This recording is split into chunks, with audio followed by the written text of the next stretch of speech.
And Addicts Anonymous was a show that you wrote with some of your buddies, or a web series. We raised funds through Kickstarter, and I was able to act in it. You obviously were acting in it, but you played such a character. Gary Goldberg. Gary Goldberg. How would you describe Gary Goldberg? He is a hopeless optimist who is seeking his father's love. Christian Goldberg, business mogul, father figure, and my actual father. Look at him in that suit. He travels the world a lot, so I don't get to talk to him, so I am just sweaty with excitement for his phone call. Going to the moon, he says. Love you, Dad. And he had some trouble when he was young, but now he's here to help others. Yes. And he has no self-awareness whatsoever. Lean with me. That's what you do when I'm with you. Those aren't the lyrics. Somebody to lean with. Woo! Come on, Tommy. Right there. Anyone. I understand everyone's a little shy. It was my favorite character, and that was kind of the start of like showcasing. And my character, oddly enough, was the lead of it. Mm-hmm. Like I ran the class, and you can find it on YouTube if you Google Addicts Anonymous. You can probably watch the pilot somewhere. And how would you describe what Addicts Anonymous is about?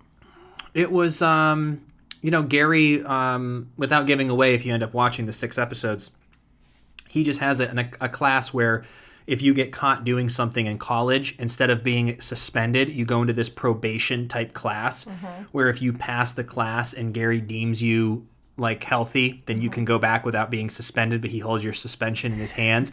But he calls everyone an addict because he's just so unaware. Yeah. So if you like lit something on fire, you're a pyromaniac. If you drank one beer, like our actual lead guy, he was in the class because he got caught drinking a beer by his RA, and Gary deemed him an alcoholic and was treating him like he was an alcoholic and needed help. And so we made light of very serious issues, but it was all a bunch of addicts in a room, and he calls it Addicts Anonymous. And it's all addicts in one spot. And there was a portion of it that never made the cut where Gary wrote a book called Addicts in the Attic. And he was in the attic holding a gas lantern, in the dark. And that was the cover of his book, Addicts in the Attic. And it was his life story. That is funny. Yeah, it was amazing. We had some problems along the way with like distribution and getting it sold. Like we didn't really know any better. We also had a lot of cooks in the kitchen at one point, and everyone's so talented. Everyone had great ideas, but you also you kind of lose when you have 4 different perspectives. You kind of lose the one like mainstream narrative that you almost need. And we were just all so young, and but it was something that everybody, I guarantee, would do again, and we would do it right. So maybe that's something in the future, and the older I get, the better. Because Gary to be, we first did it when I was 22, we first did it when I was 21 or 22, then we did it again when I was like 25. But that's what's crazy. That's kind of how we met in a sense, because you guys did the very first one, and you were just looking for like the girl or something. You were just hot girl. Yeah, and I knew I knew Jack, who was your friend, and he was one of the co-creators as well. And so I think we were at a party one night, and he's like, hey, we're going to go shoot this. Do you want to come be a hot girl? And I was like, yeah. And that's back when I had like brown hair. It's so crazy. I look so different. And that's kind of how I guess our friendship really started, where I was starting to get to know you. Because I didn't know you that well when we first shot it. No, that's where we started. I remember, I don't know why I'm laughing at this, but I wonder if we can find even the original. Because the original we shot 4 episodes, and we pretended to be students at LMU, which is a huge school in California. We were not students there. We went there. Loyola Marymount University. Loyola. And Jack and Lawrence used to go there. So we just showed up with like 15 people.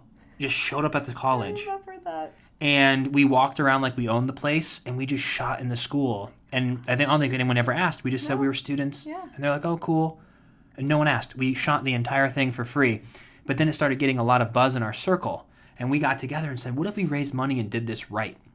Yep. And then we raised money, and we started hiring people.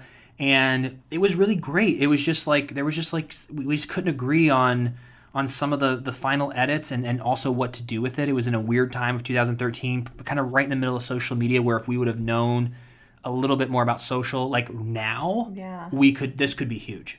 Yeah. But, you know, you got to write it, you got to raise the money. I mean, it's a lot of work. So you have to understand that, like, not you all listening, I'm saying you as in, like, me, really, that it's going to take a lot of work. Of course.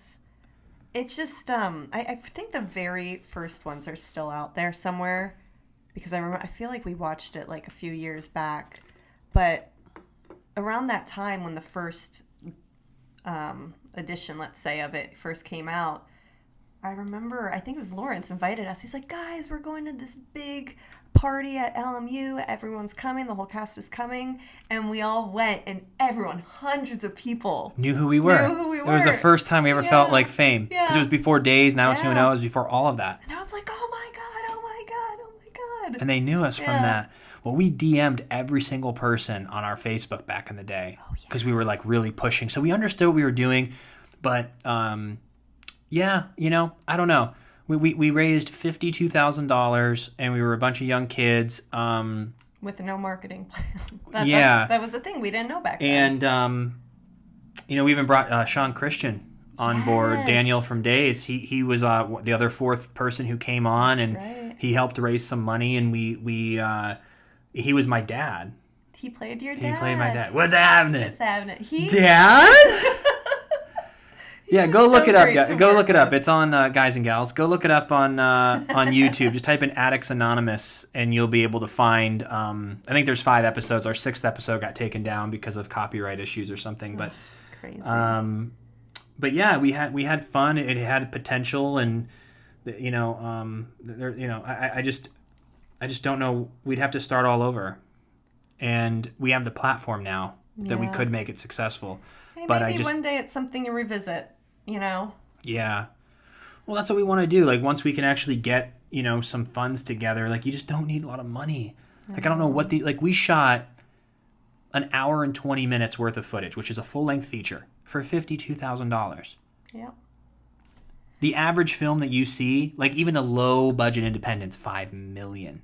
Because they got 9,000 people working there. They're paying people all this money. You can find 10 amazing actors who will work for $100 a day because they just want to work and have fun, create and enjoy. And they get free food, they get to hang out, they get to put it on their stories, they get to hang, you know, like all the actors, we work for free. You can work for $100 a day. You pay the crew. You pay the crew because they're there busting their ass, and they're not going to be on TV. They're going to have their credits, but you pay the crew. Pay the money on the crew and pay the money on the marketing. Everything else, you find people who will work for free. There are interns. There are people, if we went to Florida or Atlanta, you don't think there's going to be people when you got some star names attached that just want to come work for free. You can have a lot of fans who are, like, if you're looking for a group scene, you can say, hey, do you want to come and be an extra for free and hang out? Hell yeah. Well, we did that in Addicts at the big party.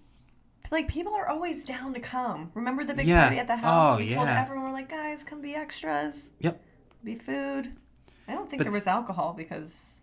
Well, yeah. I'm glad we didn't do that. But yeah, I was all for it. I was like, everyone should just like drink and make it real, like have fun. But I remember, I think it was Nate. He's like, no one's drinking. He had more experience at the time. He's like, no. Because there will be no alcohol in the house. And we had to wait until we were completely wrapped for anyone to bring alcohol in. But one guy got hammered and was dancing and fell through the shed door. And Nate was like, this is why we don't effing drink. He's like, get him out of here. Get him out. He was dead serious. Mad. Yeah. And then we had like, we had a 4-wheeler scene. And we had to do it before 10 p.m. because of like the local noise ordinance.